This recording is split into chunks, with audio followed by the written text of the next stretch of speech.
Hello, I'm Mark Baer. You are watching Conversations and Collaborations. I'm with Fernando Batista.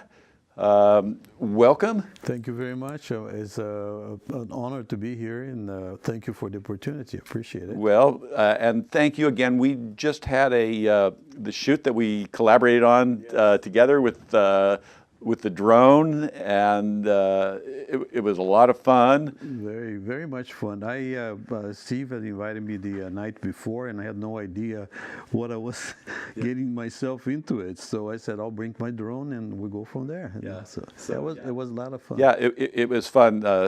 Steve Zmack was there, and you guys ran the drones and had a crew show up and laid all these paintings out in the field, and we did it. And I got the shot, I needed, and the community came together.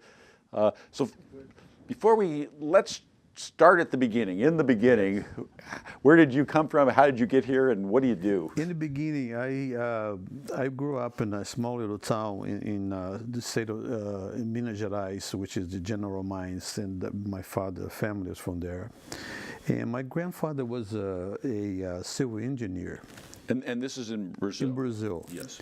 I think I was about 4 years old. He was, because civil engineers, so you see the transit, right? So that's what they're called. So he grabbed me and lifted me up, and I looked to that lens, and something within me and in my soul said, someday you're going to work with something that has something to do with lenses and stuff. So I had a good teacher from Austria in high school that taught us painting and drawing, and he was very strict. And I became one of his best students, and so I even cheated a little bit because the other students were not doing too well, and I was bad in math and other stuff, so I did their drawings where they taught me math and other stuff to get. And sure enough, the teacher said, "This is looking way too familiar." So anyway, from there on, I moved to a big city, São Paulo, where they had the big agencies like Meccan Erickson, J. Walter Thompson, and I went, did a little bit design for them as a graphic designer. One day I went to a shoot to a studio that did work for these agencies, and I fell in love. I said, "This is it, man. I gotta do this." So not even a week later, I came in and I understood that there was an opening for assistant, and I came in and I said, "I'll do anything. I'll wash your floors. I'll make the coffee, whatever you need done." So, "Oh no, you don't have to do that much, but we need help." So I got the job. So I worked with them for 2 years. We did Ford of Brazil, Volkswagen of Brazil, and all kinds of stuff. It was very interesting. Learned a lot from these folks. My boss, as a matter of fact, was one of the best photographers in Brazil. As the story goes, my aunt had started really early in Brasilia when they started the capital, built a hotel there, and this couple that he was from Buffalo, New York, with his wife. He was afraid of having to go to Vietnam. He was on that list, so he joined the Peace Corps and went to Brazil. My aunt took very good care of them as a mother type of thing, and when I was there visiting, and they said, "So what are you going to do besides working in São Paulo in photography?" So I like to go to America, study at the real schools up there, photography. He says, "I'll tell you what, I'll talk to my parents and see if they can sponsor you." So they sponsored me, but the whole thing is I come from the tropic country into Buffalo, New York, which I knew nothing about it. And it was kind of interesting to be able, my first winter there was unbelievable. So I took photography classes at the university, so from there then I only spent 2 years. I said, "Oh, I'm getting out of here." I had to go to California where the sun is, because I thought Santa Barbara, where Brooks Institute, there was a very famous school that no longer exists. So I got to Brooks, to Santa Barbara, moved to Santa Barbara, and the school was at that time to get a piece of paper to put on your wall was $30,000. I mean, my accent was so thick that it was hard for me to get any job. So I worked at the school in the janitorial department for a while, and I was also studying photography there. Eventually, I met Barbara, came up to Carmel. We got together, and she ran a place in Carmel, and I'd start working for Q-Rock. I don't know if you remember. I was putting little. So this is your wife. You met Barbara Moon. This long ago. I didn't know that you way did. Back then. Yeah. Wow. Well, I met her sister first. That was going to school there. So I said, I met her and I said, so what you guys doing this weekend? Oh, going to Carmel to visit my mom. I said, I really want to go to Carmel because I saw the Sandpiper and I fell in love with Pfeiffer Beach. Like, I got to go see this place before I die. So met Susan Moon. She said, I'm going to Carmel, visit my mom. I said, how are you going to do? I said, I'm going to take a bus. I said, I'll tell you what, I have a friend of mine that lent me a car. I can't drive you guys up there, but first you got to ask your mom if it's okay for me to come. So my mom is real happy. It's okay, fine. So I came up, we went out dancing, that kind of stuff. Next morning, Barbara walks in. And I just go, wow, yes, those blue eyes are like, I just immediately fell in love. So we sat down at the kitchen table. Everybody went about doing their whole thing. And we talked for 5 hours about spirituality, art, photography. I'm going, this is the woman. This is it. So I said, Barbara, everybody's going to go dancing tonight. Would you come? Want to come? I said, oh, ask me at 9 o'clock. I'm real tired and everything. So I said, oh, she's putting me down. She's not going to go, right? So I took a nap, took a shower, and I was ready down the sofa. And here she coming down the stairs, all dressed up. And I said, say yes, please, say yes. So I said, what are you waiting for? Let's go. So we went all over the place, closed all the bars. Remember they closed early back then, and went to Casa Maria back then at the in Monterey. So we were dancing and going. Barbara said, I had to ask you a thing. I said, what? I said, you want to marry me? First night, I said, oh, no. First of all, I had to take my shoes off. You're too short, you're crazy, and you're drunk. I said, all of the above, but I still want to marry you. I said, oh, I can't handle this. I said, oh, see those windows there all fogged up and everything?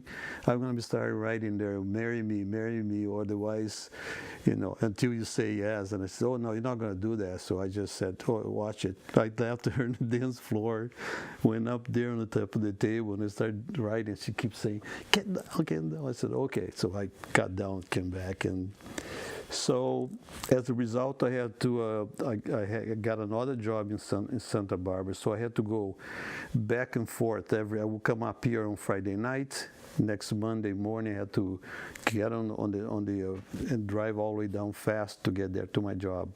So before I go on, yes, I want to just say that this has been not only a marriage, but an artistic partnership. Oh yes. So this is it's your other half partner as well as your life partner. Definitely. So you're like doing a double deal here. And I didn't know how lucky I was for asking her to marry me because, as you know, Barbara is a phenomenal artist. She's just fantastic, way beyond my expectation of what an artist is. So I learned a lot from her, and.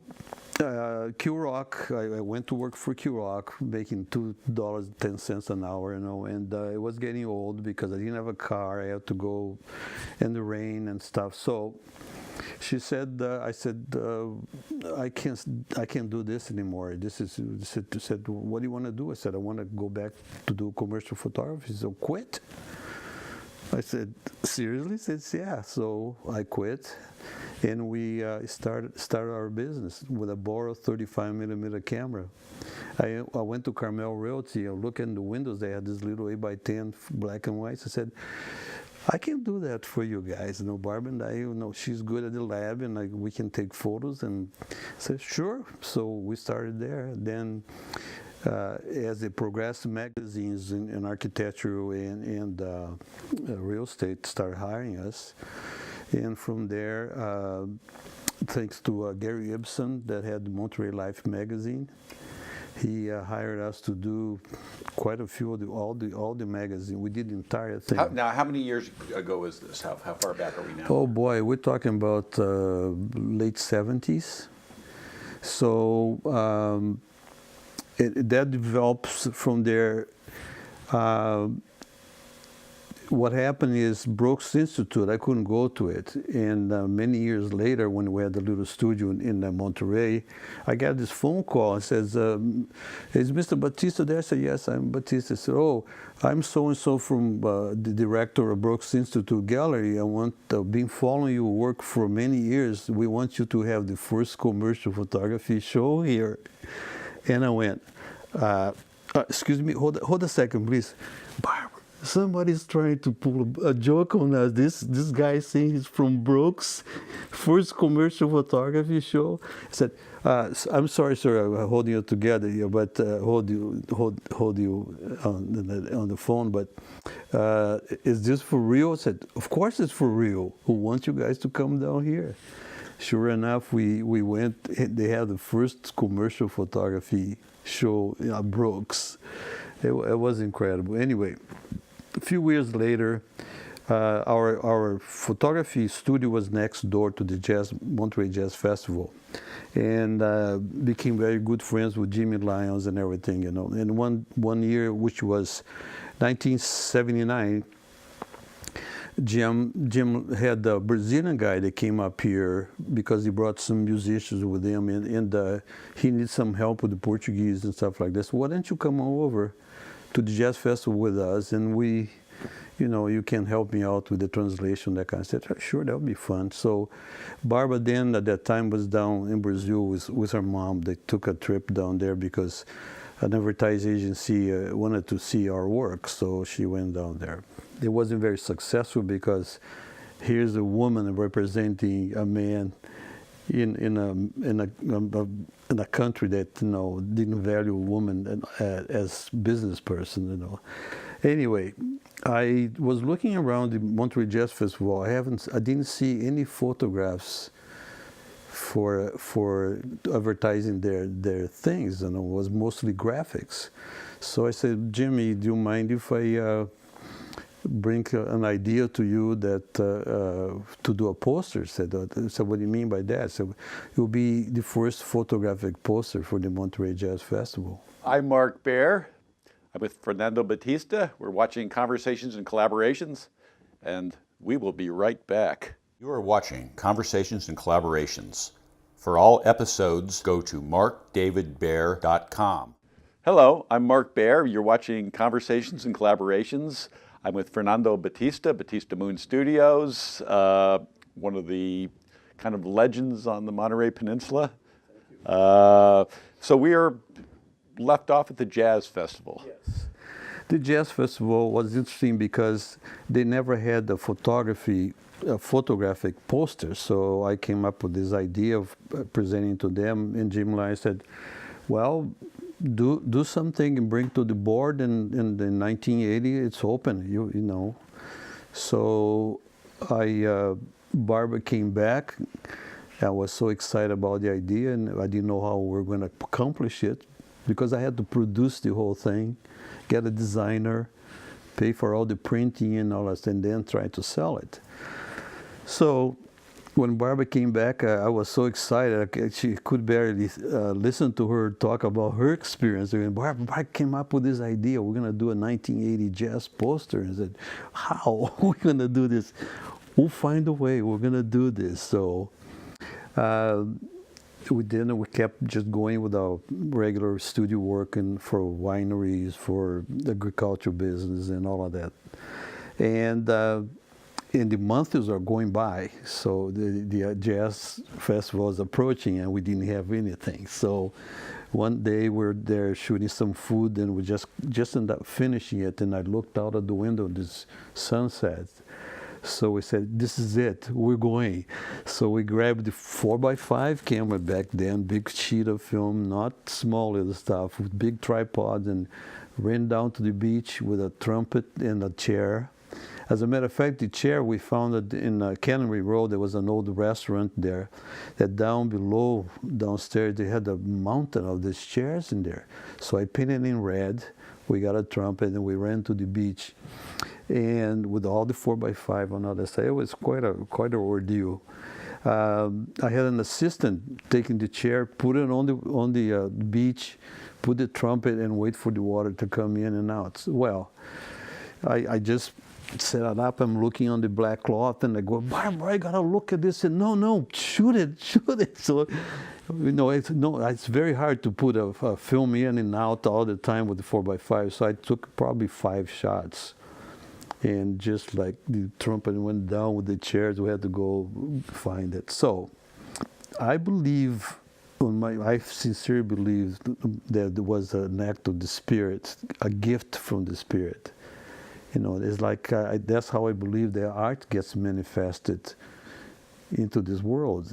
Be it whatever it is that you're doing, is a manifestation of the inner, of the soul, or whatever you believe in. So the Jazz Festival poster became a major, this is the best work we've done so far.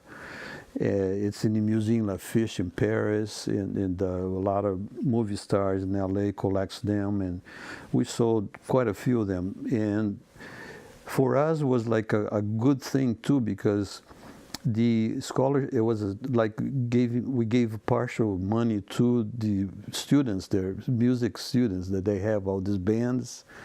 So we had a party, and we hired a Brazilian samba band to come in, and it was at the crossroads before they fill up the whole thing. So we took over the main road, the street in there. Oh, wow. We closed the place, and they had a big band and stuff. Then from then on, we created four more posters for them, a total of 5. And then things start changing for us. We decided that we want to step up and push ourselves a little more, and we went to San Francisco, and we were there for 5 years. Done work for Domaine Chandon and Rice-A-Roni, bunch of stuff for Apple computer, but we didn't have a life. There was work. So we were shooting with 8x10 cameras, huge stuff. Coca-Cola, we did Nesty, all that kind of stuff. Then the earthquake came. We say, I think it's time for us to go back to Monterey, because we were missing our friends, or our people that we knew, and so we decided to come back here and kept doing Batista-Moon studio stuff like anybody else, and we're still here.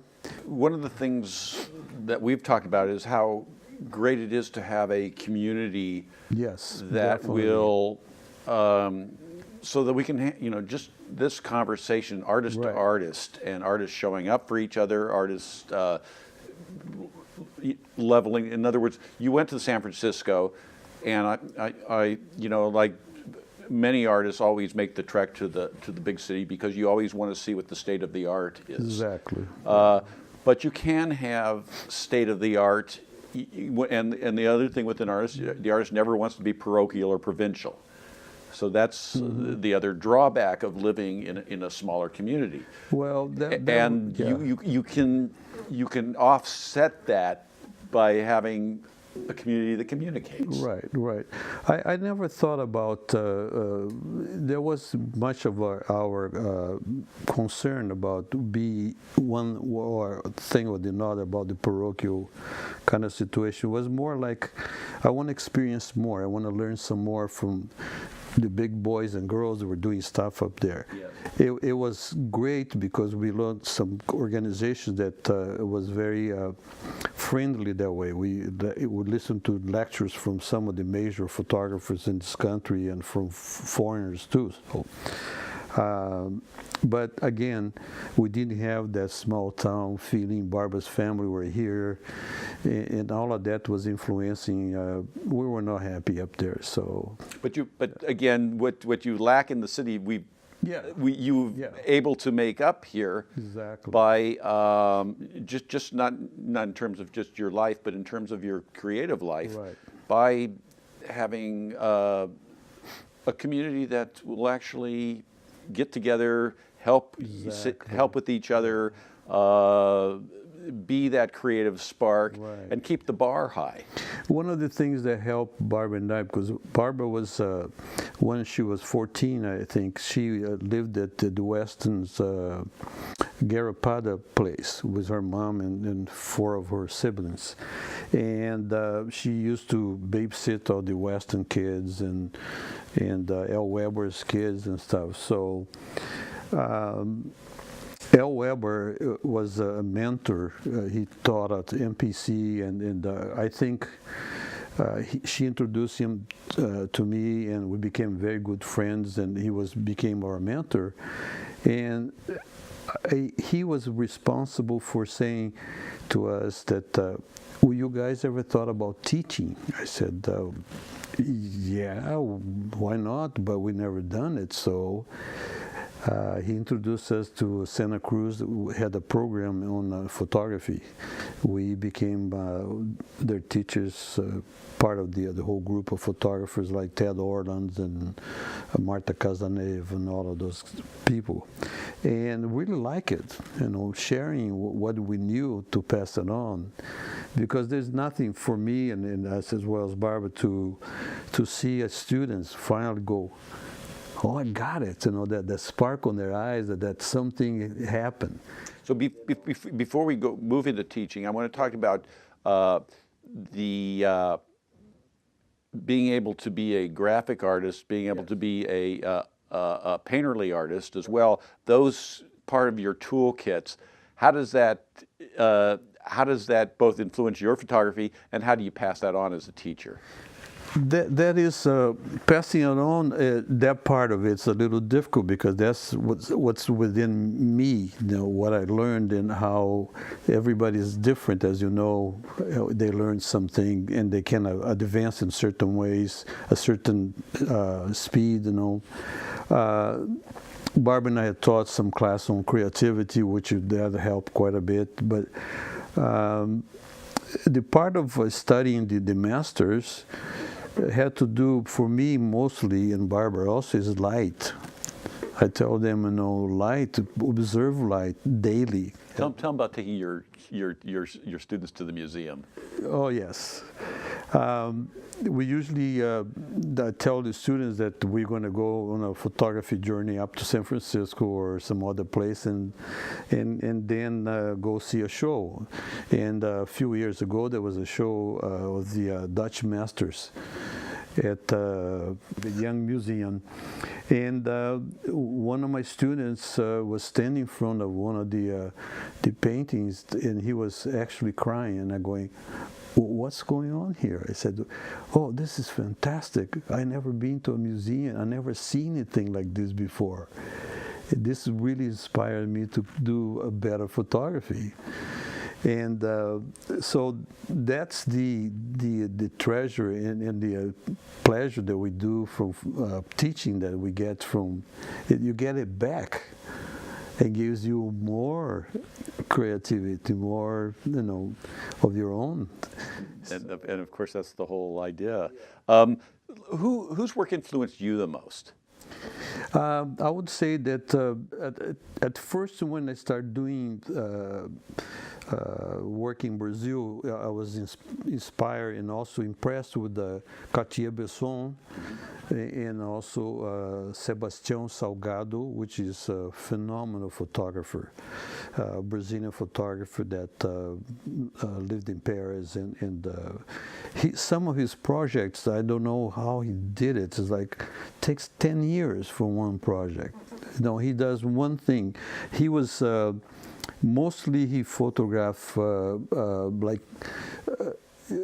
social changes. They're taking major social change where, for instance, in Brazil, there's a gold mines called Serra Pelada, which is just this pit of mud with all these guys going down there with a little sack on their backs, so little dingy little ladder, because this thing is a big pit, so they go up and down that thing making probably $1 a day, you know. But so they documented these poor people, you know, being exploited by these huge companies for gold. And then he went to India and showed the same thing, how they have to migrate because there was no work or water in certain areas.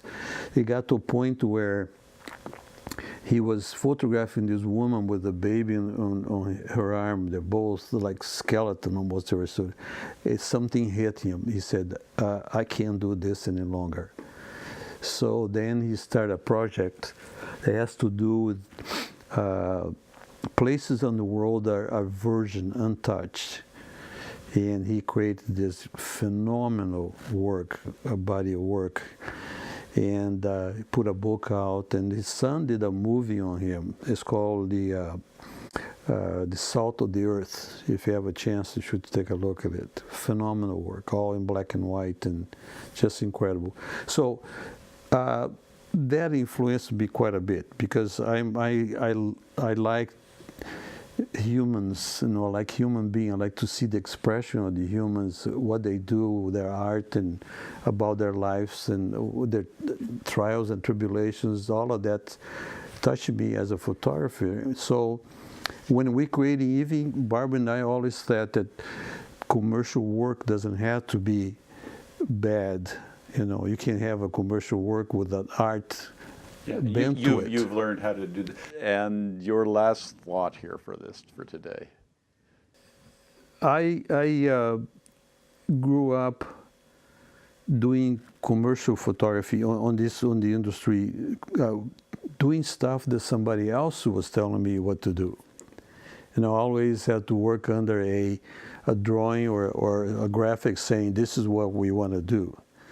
But Barbara and I always had this, we always put this little art into whatever we did, to a point where people would say, every time I saw a photograph, that be food or wine or something, we knew it was Batista-Moon, because there was that. The Batista-Moon look is a look. Yeah, it's a tangible thing. We had a show at Museum of Monterey. Yes, that was about great. 5 years ago. Yes, that was a great show. We had the Batista-Moon show, and that's where I got to see it all together. Right. And that was like pretty astounding. Thank you, I appreciate it. It was a beautiful show. Anyway, thank you so much.